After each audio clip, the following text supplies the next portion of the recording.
In this quick video, I will show you how to provide liquidity on Uniswap step by step.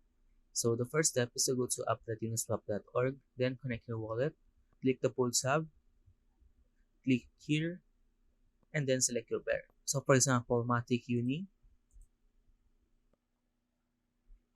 and you can see here the feed here. You can edit this. So the 0.01% and the 0.05% is best for stable pairs. For example, Matic USDT, Matic USDC, and the 0.3% is best for most pairs. For example, Matic Uni. And lastly, we have here the 1% fee tier, and it is designed for exotic assets where liquidity providers take on extreme price risks. For example, I want to choose 0.3% fee tier, and then you can set your price range here, and I just want to leave it just like that. Then tap down the amount of Uniswap you want to deposit. For example, I want to use the maximum amount of Uniswap I have.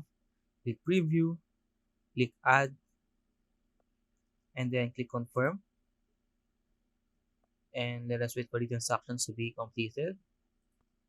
And now I have successfully provided a liquidity on Uniswap. If you have any questions about how to provide liquidity on Uniswap, leave a comment below.